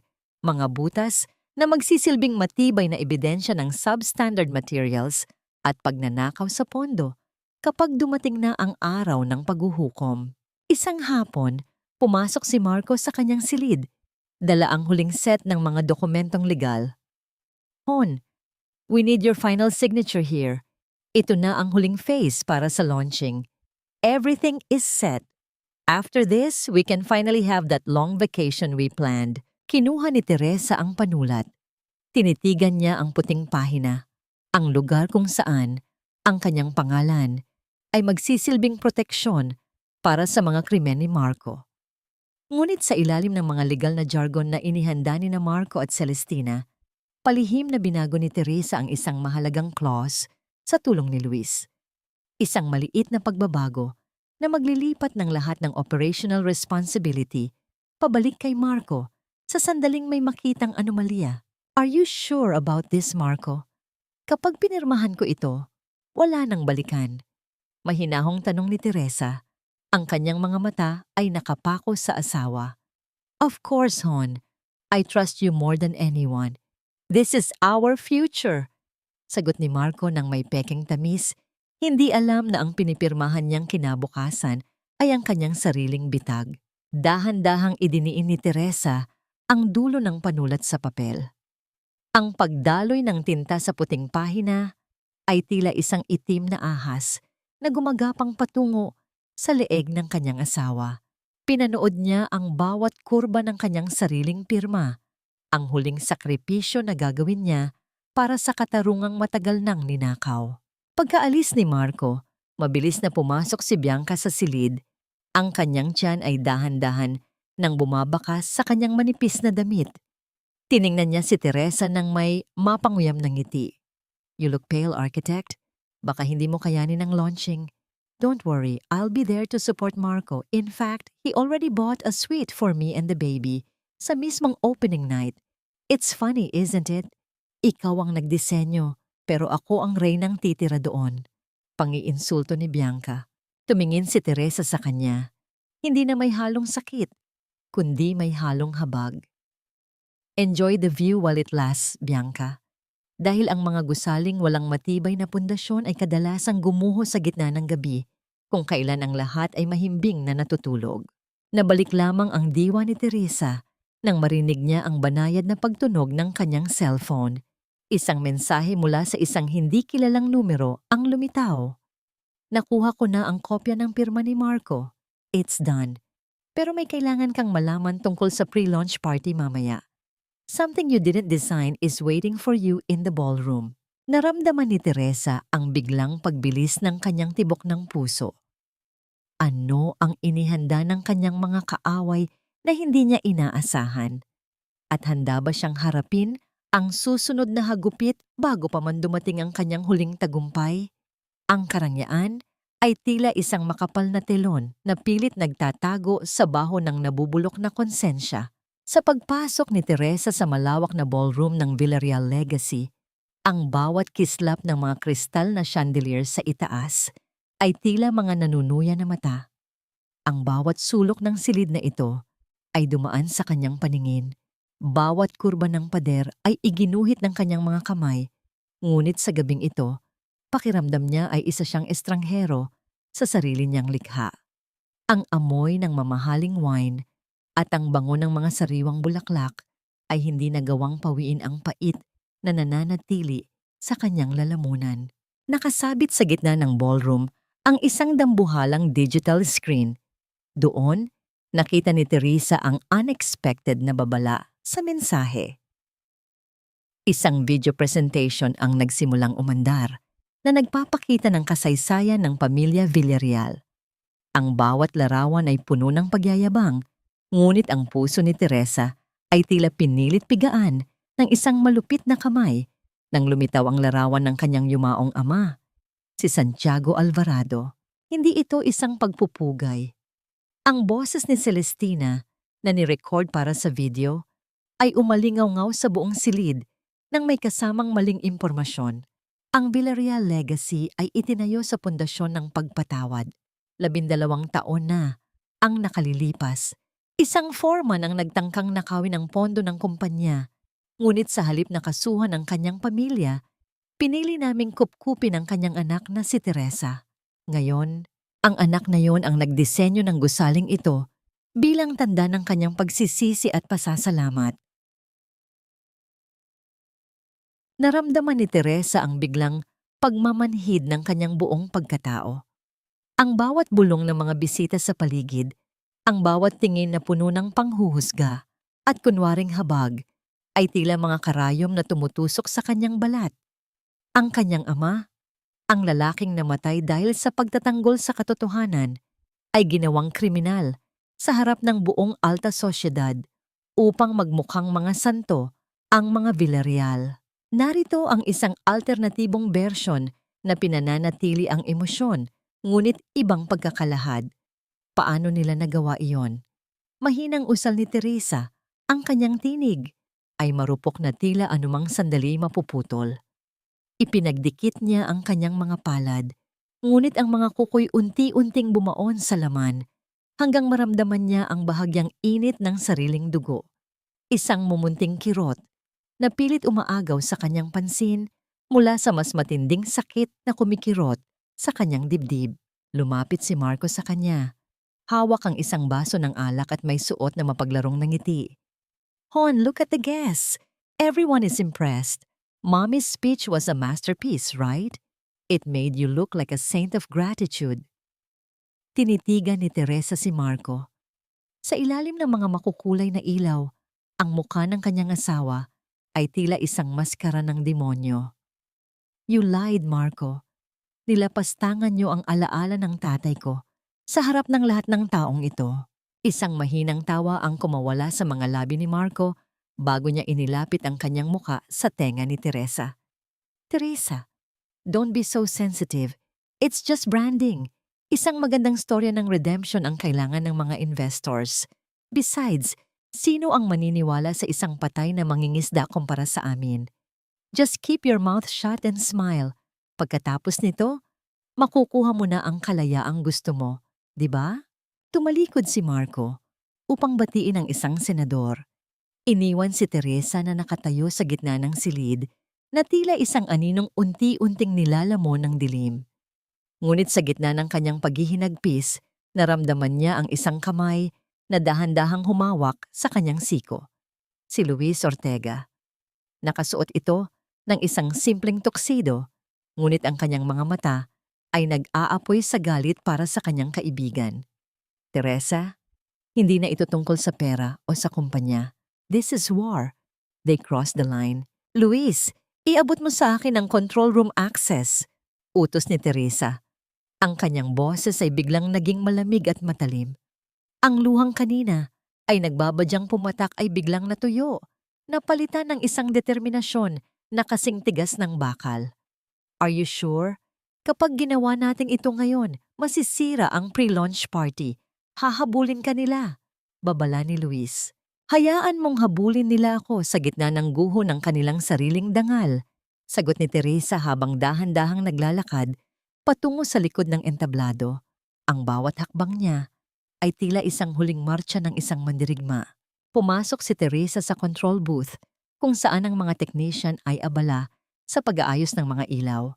Gamit ang kanyang autoridad bilang lead architect, pinapaalis niya ang mga ito para sa isang final inspection. Sa loob ng tahimik na silid, kinuha niya ang memory card na ibinigay ni Yaya Ross at isinalaksak ito sa main server ng ballroom. Sa labas, sa gitna ng ballroom, tumayo si Celestina sa entablado upang magbigay ng kanyang huling talumpati. Ang Villarreal legacy ay hindi lamang isang gusali. Ito ay simbolo ng aming katapatan sa bayan at sa bawat pamilyang Pilipino. Ngunit bago pa matapos ni Celestina ang kanyang pangungusap, ang dambuhalang screen sa likuran niya ay biglang nag-iba ng kulay. Ang mga larawan ng karangyaan ay naglaho, napalitan ng isang madilim at malabong video recording mula sa nakaraan. Isang boses ng isang lalaking nagmamakaawa ang umalingaw-ngaw sa buong ballroom. Ang boses ni Santiago Alvarado. "Sir Marco, maawa po kayo. Huwag niyo pong gamitin ang maruming semento na yan. Maraming mamamatay kapag gumuho ang tulay." Sinundan ito ng boses ni Marco, mas bata, ngunit kasing lamig ng yelo. "Shut up, Santiago. Tanggapin mo ang pera at manahimik ka. O gusto mong ang anak mong si Teresa ang magbayad para sa katigasan ng ulo mo?" Ang buong ballroom ay binalot ng isang nakakangilong katahimikan na tila ba ang hangin ay biglang naglaho. Ang lahat ng mata ay nakapako sa screen at pagkatapos ay kay Marco at Celestina na tila mga estatwang naging abo ang mukha. Sa loob ng control booth, Pinanood ni Teresa ang pagbagsak ng kanilang mga maskara. Ngunit bago pa siya makaramdam ng tagumpay, ang pinto ng booth ay biglang bumukas ng may malakas na puwersa. Nakatayo doon ang mga security guards ng mga Villarreal, kasama si Bianca na may hawak na isang baril. Ang mga mata nito ay puno ng baliw na galit. "You bitch! Akala mo ba hahayaan kitang sirain ang lahat para sa anak ko?" Isang malakas na pagkislap ng takot ang dumaan sa isip ni Teresa nang makita niya ang daliri ni Bianca na dahan-dahang humihigpit sa gatilyo. Sa gitna ng kaguluhan sa labas at ng panganib sa loob, isang katanungan ang umalingaw-ngaw. Makakamit ba ni Teresa ang kanyang hustisya bago pa tuluyang mapatid ang kanyang sariling hininga? Ang bawat segundong dumadaan sa loob ng ballroom ay tila isang patak ng asidong tumutunaw sa dangal ng mga Villarreal. Ang boses ni Marco na umalingaw-ngaw sa mga speaker, ang boses na nag-utos ng kamatayan, ay tila isang multong bumangon mula sa hukay upang ituro ang may sala. Sa ibaba, ang mga bisitang kanina lamang ay nagpupuri ay tila naging mga estatwa ng pagkabigla. Ang kanilang mga bulong ay dahan-dahang napalitan ng isang mapanghusgang katahimikan na mas masakit pa sa anumang hiyaw. Sa loob ng control booth, ang hangin ay tila naging kasing talim ng kutsilyo. Nakatayo si Bianca. Nanginginig ang kanyang mga kamay habang hawak ang baril. Ang kanyang mga mata ay puno ng isang baliw na takot at desperasyon. Ang bawat mabilis na paghinga niya ay nagpapakita ng isang babaeng nakasandal na sa pader. Isang reynang nakita ang kanyang korona na nagiging abo. "Sira ka na talaga, Teresa. You destroyed everything. Ang kinabukasan ng anak ko, ang buhay namin ni Marco, kukunin ko sa iyo ang lahat ng kinuha mo sa amin." Ang bulyaw ni Bianca. Ang kanyang boses ay nanginginig sa pagitan ng yak at galit. Tinitigan siya ni Teresa nang may malamig na kapanatagan. Ang kanyang puso ay tila isang matibay na haligi na hindi kayang yanigin ng anumang banta. Dahan-dahan siyang humakbang palapit, hindi alintana ang dulo ng baril na nakaturo sa kanyang dibdib. "Hindi ako ang sumira sa inyo, Bianca. Ang kasakiman ninyo ang naghukay ng sarili ninyong libingan. Ang batang dinadala mo, sana ay huwag niyang mamana ang dumi ng inyong mga konsensya." Mahinahong sagot ni Teresa. Ang bawat salita niya ay tila isang banayad na hampas ng katotohanan na mas masakit pa sa anumang pisikal na saktan. Sa labas, sa entablado, si Celestina ay tila isang lantang bulaklak na dahan-dahang natutuyo sa ilalim ng mga spotlight. Ang kanyang mga kamay na dati ay puno ng awtoridad ay nanginginig.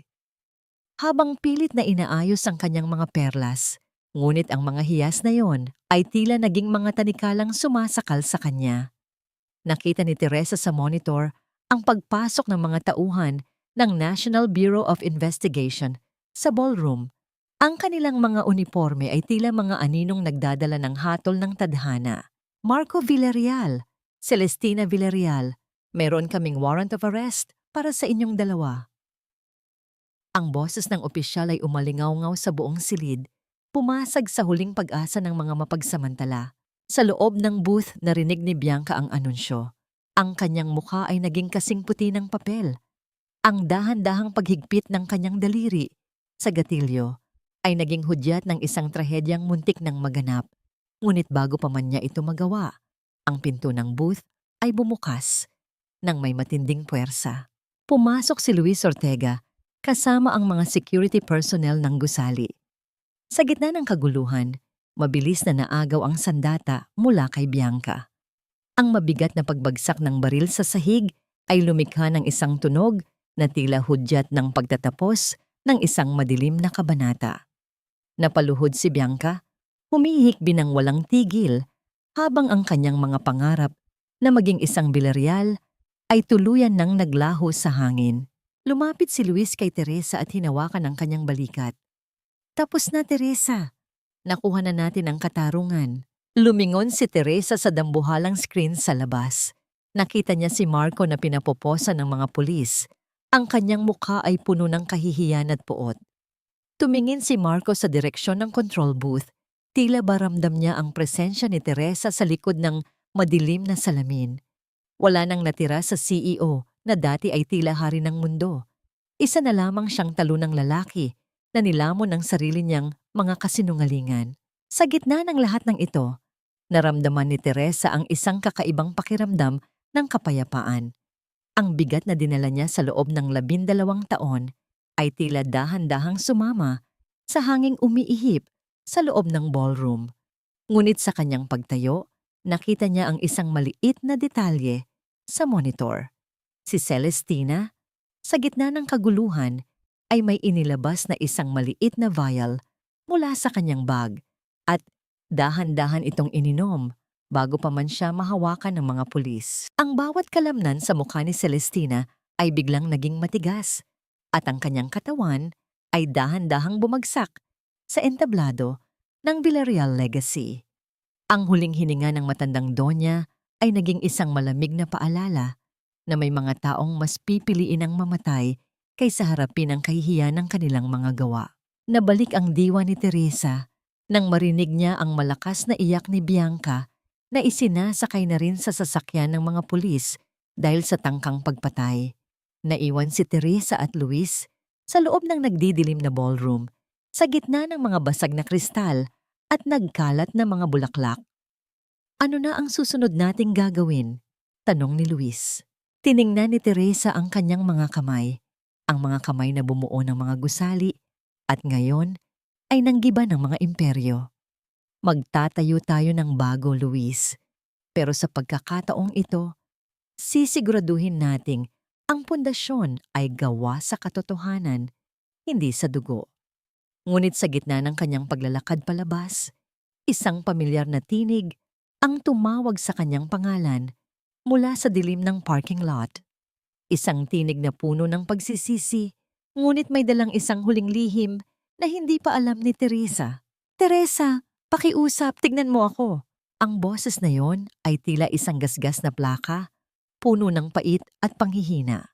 Huminto si Teresa sa gitna ng madilim na parking lot.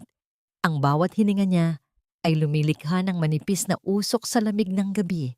Dahan-dahan siyang lumingon at nakita si Marco.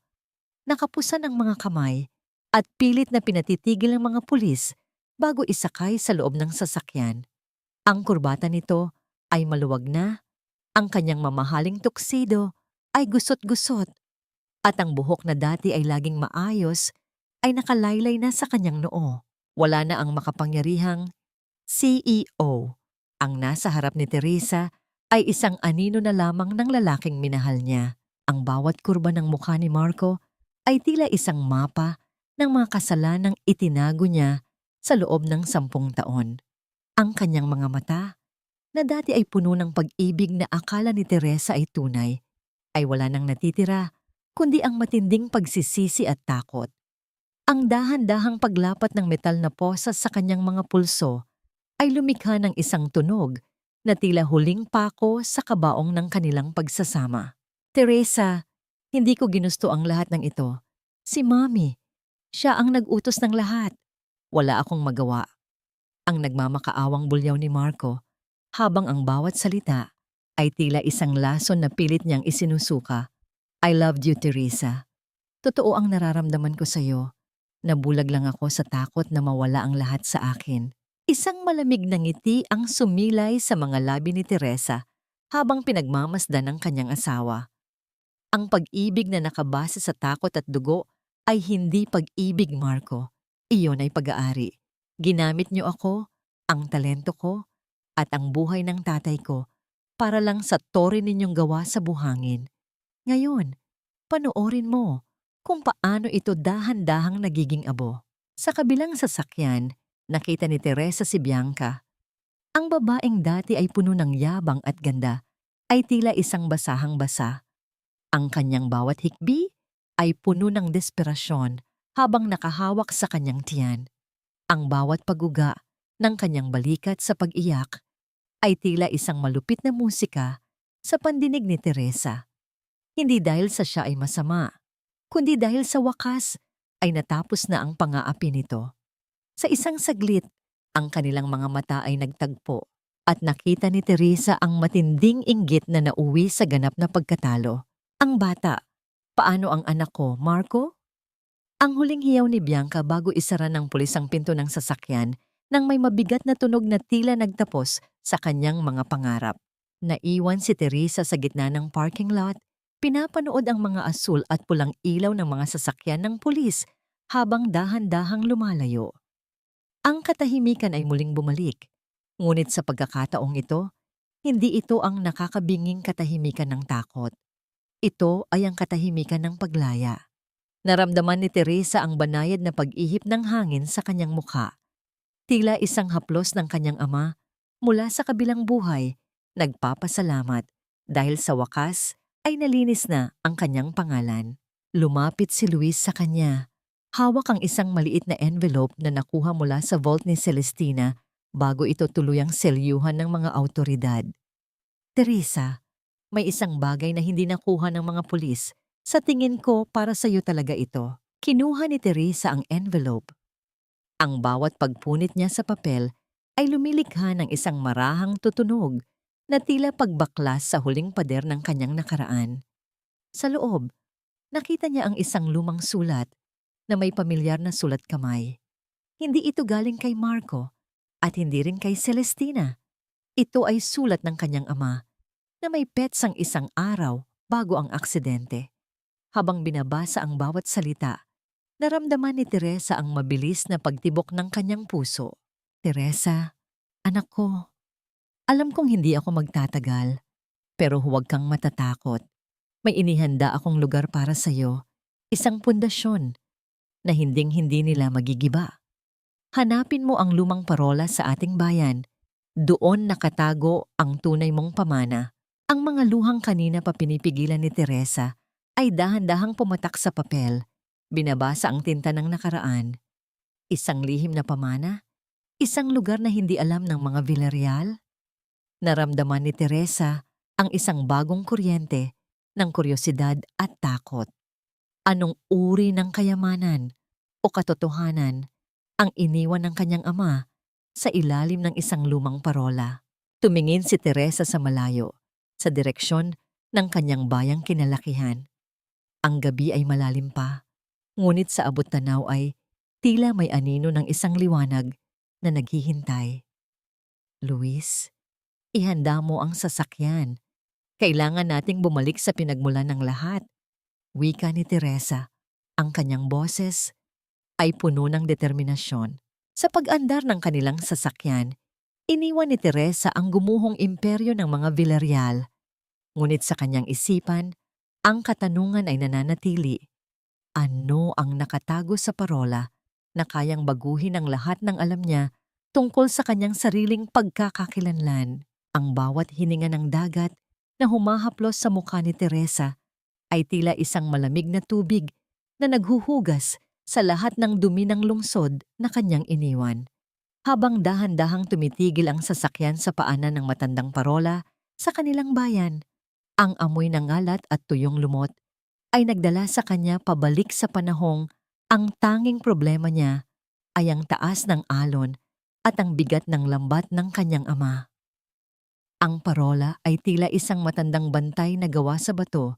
Nakatayo pa rin ng matuwid sa kabila ng ilang dekadang pananalasa ng bagyo at hampas ng mga alon sa dalampasigan. Dahan-dahang bumaba si Teresa. Ang kanyang mga hakbang sa buhanginan ay lumilikha ng isang banayad na paglubog na tila ba ang lupa mismo ay nagnanais na yakapin ang kanyang pagbabalik. Kasunod niya si Luis. Nabitbit ang isang flashlight at ang sulat na tila naging mapa ng kanilang huling paglalakbay.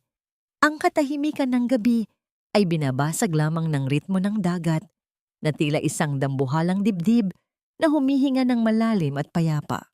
Sigurado ka ba na dito yon, Teresa? It's been years since anyone went inside this lighthouse. Wika ni Luis habang tinitingnan ang kinakalawang na pinto ng parola. Ang boses nito ay may halong pag-aalala, ngunit nananatili ang katapatan sa kanyang mga mata. I can feel it, Luis. Ang tatay ko, hindi siya basta namatay ng walang iniwan. He knew this would happen. Tugon ni Teresa. Ang bawat pagpihit niya sa lumang seradura ay lumilikha ng isang matinding pag-inggit ng bakal na tila hiyaw ng isang matandang nagigising mula sa mahimbing na pagkakatulog. Sa loob ng parola, ang hangin ay naging masikip at puno ng amoy ng luma at alikabok.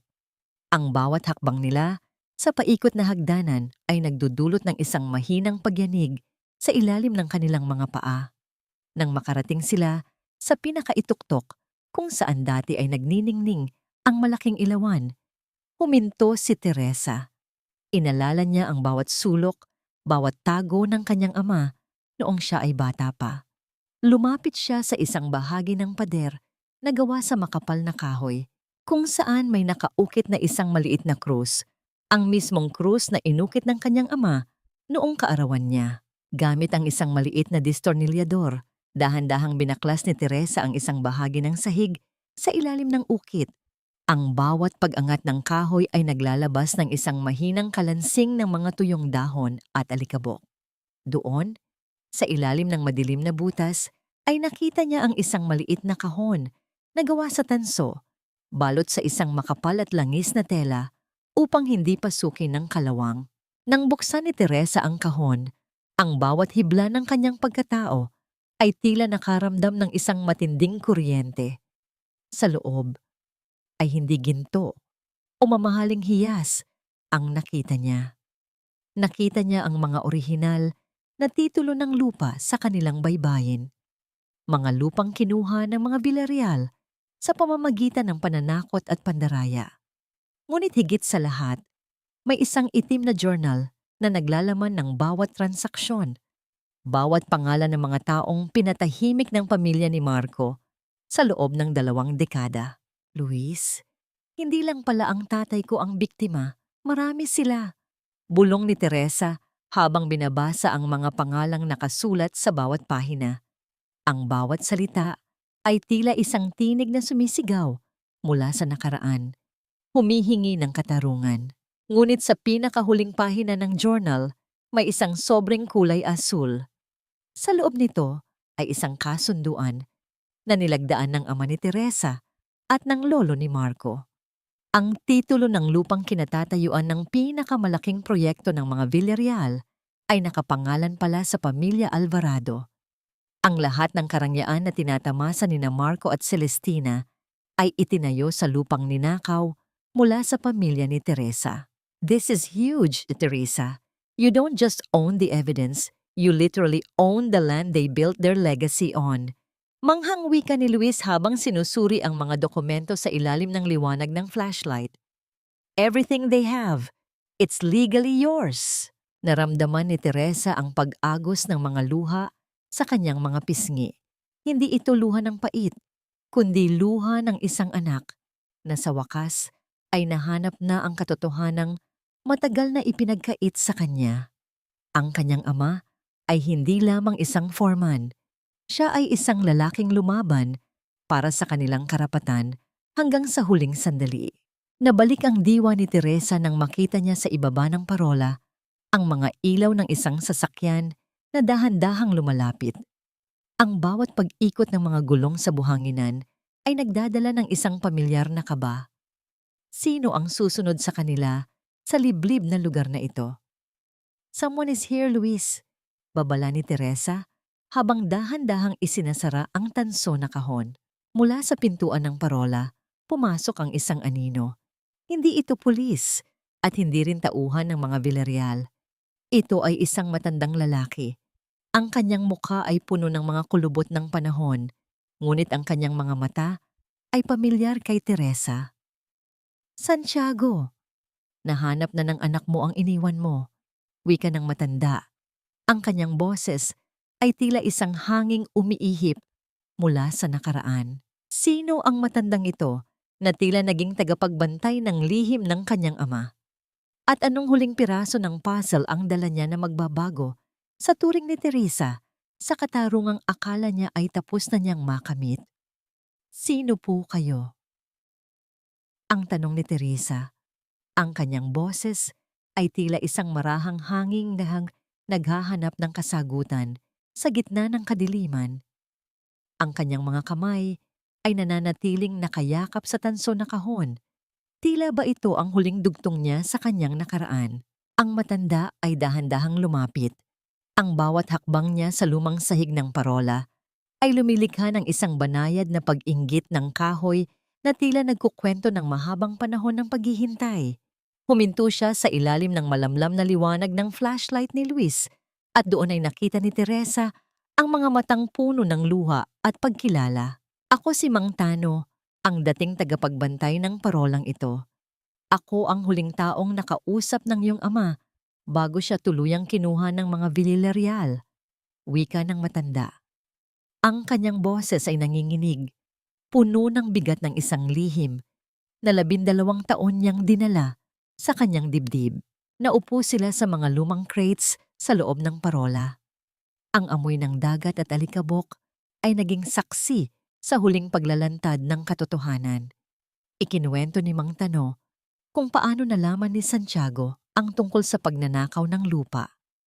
Hindi lamang basta foreman ang ama ni Teresa. Siya ang tunay na tagapagmana ng baybaying iyon, ngunit dahil sa kahirapan at kawalan ng pinag-aralan, madali siyang nalinlang ng mga dokumentong ipinapirma ng mga Villarreal. Noong gabing iyon, pumunta rito si Santiago. Duguan na siya. Tinangka na siyang patayin sa construction site. Iniabot niya sa akin ang kahon na yan at sinabing, "Tano, itago mo ito para kay Teresa. Siya ang magpapatuloy ng laban na hindi ko matatapos." Pag-alala ni Mang Tano habang pinapahira ng kanyang mga mata gamit ang isang kupas na bimpo. Naramdaman ni Teresa ang isang matinding hapdi sa kanyang puso. Hindi ang hapdi ng galit, kundi ang hapdi ng isang pag-ibig na handang mamatay para sa kinabukasan ng iba. Ang kanyang ama ay namatay na isang bayani sa kanyang mga mata, hindi isang kriminal o biktima lamang. "Mang Tano, bakit ngayon lang?" tanong ni Luis. Ang kanyang boses ay puno ng simpatiya para kay Teresa. "Dahil natatakot ako. Alam ko ang kapangyarihan ni na Celestina. Sinabi ni Santiago na huwag kong ibibigay ito hanggat hindi pa handa si Teresa. At ngayong nakita ko ang nangyari sa balita. Alam kong ang anak ni Santiago ay hindi na isang batang paslit na madaling takutin. Isa ka ng matibay na haligi, Teresa." Sagot ni Mang Tano. Tumayo si Teresa at lumapit sa bintana ng parola. Mula sa itaas, natatanaw niya ang malawak na karagatan at ang dahan-dahang pagputok ng liwayway sa abot tanaw. Ang dilim ng gabi ay unti-unting napapalitan ng mga kulay ng rosas at ginto. Isang bagong simula na matagal na niyang hinintay. Hawak ang mga titulo ng lupa at ang journal ng kanyang ama. Alam ni Teresa kung ano ang kanyang dapat gawin. Hindi niya gigibain ang Villarreal legacy. Sa halip gagamitin niya ang lahat ng yaman at kapangyarihang nakuha niya upang baguhin ang pangalan nito. Mula sa pagiging simbolo ng kasakiman, gagawin niya itong Alvarado Haven, isang lugar para sa mga pamilyang nawalan ng tahanan, isang puwang para sa mga arkitekto na nais magtayo ng may dangal. "Luis, ihanda mo ang lahat ng legal papers. I'm taking back what is ours, but this time, it won't be for pride. It will be for justice." Deklara ni Teresa. Ang kanyang boses ay kasing tatag ng batong kinatatayuan ng parola. Sa kanyang pagbaba sa hagdanan, naramdaman ni Teresa ang isang kakaibang gaan sa kanyang katawan. Ang utang na loob na tila isang tatanikalang sumakal sa kanya ay tuluyan ng naputol. Wala na siyang utang sa kanila. Sila ang may malaking utang sa kanya. Isang utang na dugo at panahon na hinding-hindi nila mababayaran kahit mabulok pa sila sa bilangguan. Bago sila umalis, lumingon si Teresa sa parola sa huling pagkakataon. Tila nakita niya sa isang sandali ang anino ng kanyang ama sa ituktok. Nakatanaw sa kanya ng may ngiti ng pagpapakawala. "Salamat, Tay. Tapos na ang laban mo. Ako na ang bahala rito." Bulong ni Teresa sa hangin. Ngunit habang papaalis ang kanilang sasakyan, isang huling tawag ang natanggap ni Luis sa kanyang telepono. Ang balita mula sa bilangguan ay nagpabago sa timpla ng kapayapaang naramdaman ni Teresa. Luis, ano yon? Tanong ni Teresa nang makita ang pamumutla ng kaibigan. Si Marco, tumakas siya habang inililipat sa ibang pasilidad, Teresa. At ang huling narinig sa kanya, papunta raw siya rito sa probinsya. Ang kaba ay muling bumalik. Ngunit sa pagkakataong ito, si Teresa ay hindi na natatakot. Alam niya na ang huling paghaharap ay hindi maiiwasan at sa pagkakataong ito, siya na ang hahawak ng panulat na magtatapos sa kwento. Ang bawat pintig ng puso ni Teresa ay tila isang babala na umuukit sa katahimikan ng madaling araw. Sa halip na matakot, naramdaman niya ang isang kakaibang lamig na bumabalot sa kanyang pagkatao. Isang uri ng katapangan na tanging ang mga taong nawalan na ng lahat ang makakaunawa. Ang balita ng pagtakas ni Marco ay hindi naging sorpresa. Alam niya sa kaibuturan ng kanyang puso na ang isang sugatang hayop ay laging babalik sa lugar kung saan ito unang nasugatan. Luis, huwag kang mag-alala. Alam ko kung saan siya pupunta. Mahinahong wika ni Teresa habang tinititigan ang papasikat na araw sa abot-tanaw. Hindi lumayo si Teresa sa parola. Pinauwi niya si Mang Tano sa ligtas na lugar at hiniling kay Luis na tumawag ng reinforcement ngunit manatili sa malayo. Gusto niyang tapusin ito ng mag-isa. Ito ang huling kabanata ng isang madilim na kasunduan na sinimulan ng mga Villarreal 12 taon na ang nakalilipas. Ang pagdating ng isang sasakyan ay nagpayanig sa katahimikan ng dalampasigan. Ang pag-ugong ng makina ay dahan-dahang humina hanggang sa mamatay ito ng tuluyan.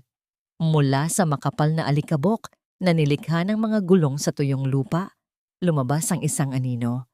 Ang lalaking dati ay laging mabango, maayos ang suot, at puno ng kumpiyansa ay wala na. Si Marco ay mukhang isang taong kinalimutan na ng mundo. Marumi ang kanyang barong, puno ng putik ang kanyang mga sapatos, at ang kanyang mga mata ay nanlilisik sa pagitan ng baliw na galit at desperasyon. Teresa, ang sigaw ni Marco. Ang kanyang boses ay tila isang gasgas na bakal na humihiwa sa hangin. Ibigay mo sa akin ang mga dokumento. Ibigay mo sa akin ang lahat. At baka mapatawad pa kita. Dahan-dahang lumabas si Teresa mula sa anino ng parola. Nakatayo siya ng matuwid. Ang hangin ng dagat ay nagpapadagat sa kanyang buhok. Tila isang reynang handang harapin ang kanyang huling kaaway. Wala ka ng kapangyarihan dito, Marco. Ang lahat ng kinuha nyo, ibinalik na sa akin ng tadhana. Sagot ni Teresa. Ang kanyang boses ay hindi man lamang nayanig. Tumakbo si Marco patungo sa kanya. Ang kanyang mga kamay ay nakaamba na, tila nagnanais siyang sakalin.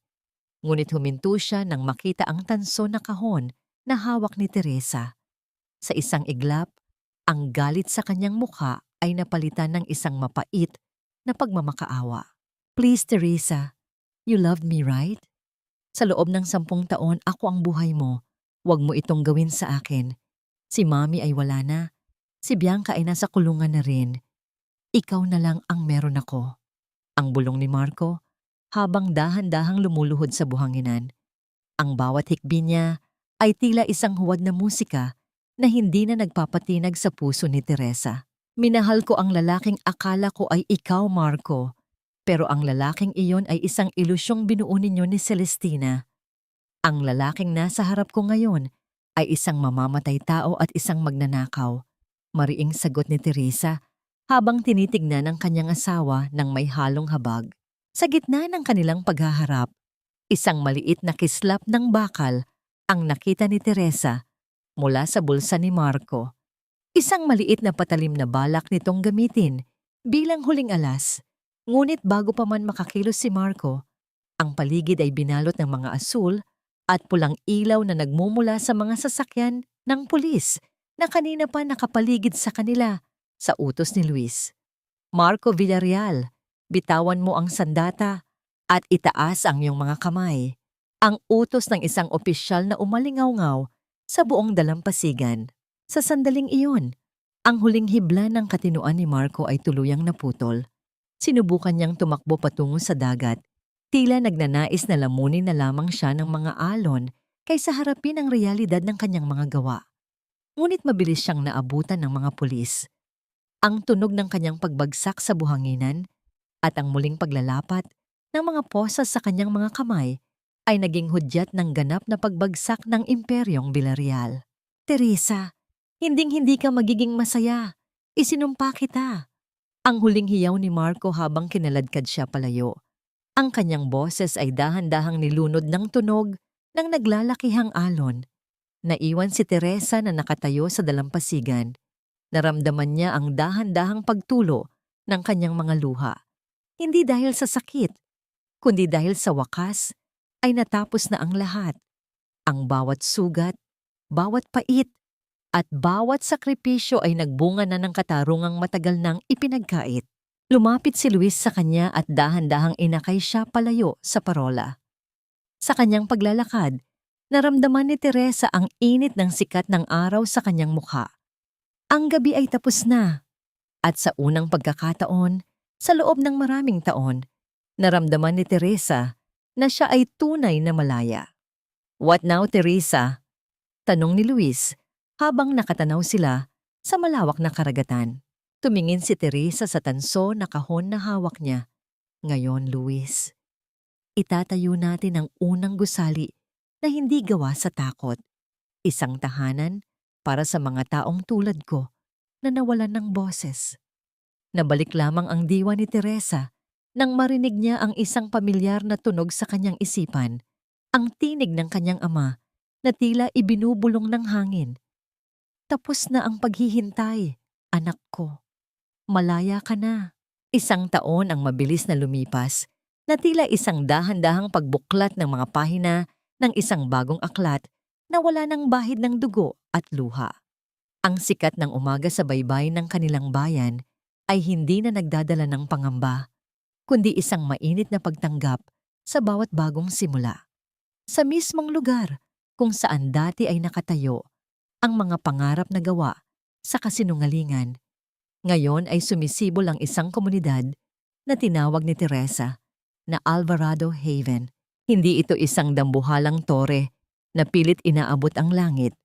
Ito ay isang serye ng mga tahanang gawa sa matitibay na bato at kahoy. May malalawak na bintana upang papasukin ang liwanag at hangin ng dagat. Ang bawat sulok ay idinisenyo ni Teresa ng may pagmamahal, hindi para sa mga investors, kundi para sa mga pamilyang nangangailangan ng masisilungan, mga inang tulad niya na minsan nang nawalan ng boses at mga batang tulad ng kanyang nakaraan na nangangarap ng seguridad. Nakatayo si Teresa sa balkonahe ng kanyang sariling opisina. Hawak ang isang baso ng mainit na kape. Ang kanyang mukha ay wala na ang mga pasa ng nakaraan. Sa halip, ang mga guhit ng kapanatagan at sapat na pahinga ang makikita sa kanyang mga mata. Wala na ang mabigat na tanikala ng utang na loob na sumakal sa kanya sa loob ng 10 taon. Dahan-dahang bumukas ang pinto sa kanyang likuran at pumasok si Luis Ortega. Hindi na ito ang abogadong laging nagmamadali at puno ng tensyon. Ngayon, ang kanyang mga mata ay puno ng kalinga at isang uri ng paghanga na hindi na kailangang bigkasin pa. Inilapag ni Luis ang isang folder sa mesa, ngunit hindi ito tungkol sa mga kaso. "The final audit for the community center is done, Teresa. Malinis ang lahat, and the first batch of families will move in next week." Balita ni Luis. Ang kanyang boses ay banayad at puno ng katapatan. "Salamat, Luis. Hindi ko ito mararating kung wala ka." Tugon ni Teresa habang nakatanaw sa malayo. Lumapit si Luis sa kanya. Ang distansya sa pagitan nila ay puno ng respeto at isang umuusbong na pag-ibig na hindi minamadali. "You did this, Teresa. Ikaw ang arkitekto ng sarili mong buhay. I was just here to witness your strength." Saglit silang binalot ng isang payapang katahimikan. Ang tunog ng mga alon sa ibaba ay tila isang musikang nagpapatahan sa anumang natitirang sakit. Nabanggit ni Luis na ang hatol kina Marco at Bianca ay pinalna. Isang mahabang panahon sa likod ng rehas upang pagbayaran ang bawat buhay na kanilang sinira. Si Celestina naman ay naging isang madilim na bahagi na lamang ng kasaysayan, isang paalala na ang kayamanang hindi galing sa katarungan ay hinding-hindi magbibigay ng kapayapaan. Napagtanto ni Teresa na ang tunay na pagpapatawad ay hindi ang paglimot sa ginawa nila sa kanya, kundi ang pagpapalaya sa kanyang sarili mula sa galit na maaari siyang lamunin. Pinatawad na niya ang kanyang sarili sa pagiging martir at ngayon, ang kanyang puso ay malaya na upang muling magmahal, hindi bilang isang alipin, kundi bilang isang kapantay. Sa paglubog ng araw, naglakad ang dalawa patungo sa dalampasigan. Sa malayo, ang matandang parola ay muling nagliliwanag. Ang kanyang kislap ay tila isang gabay sa mga mangingisdang naghahanap ng daan pauwi. Ang parola na naging saksi sa kanyang pagbagsak ay siya ring naging saksi sa kanyang muling pagbangon. Ang buhay ni Teresa Alvarado ay hindi na isang banal na sakripisyo. Ito ay isa ng ganap na obra maestra ng katatagan. Natutunan niya na ang pinakamatibay na pundasyon ng anumang gusali o ng anumang relasyon ay ang katotohanan at ang pagpapahalaga sa sariling dangal. Habang dahan-dahang humahawak si Luis sa kanyang kamay, hindi na bumitaw si Teresa. Isinandal niya ang kanyang ulo sa balikat ng lalaki, pinapakinggan ang ritmo ng dagat na tila bumubulong ng isang pangako. Isang pangako na sa ilalim ng langit na ito, ang bawat pangarap na itinayo ng may katapatan ay hinding-hindi na muling guguho. Dito nagtatapos ang kwento ng isang arkitektong tinalikuran ang kadiliman upang yakapin ang liwanag. Ang Alvarado Haven ay hindi lamang isang lugar. Ito ay ang kanyang kaluluwang sa wakas ay nakahanap na ng sariling tahanan.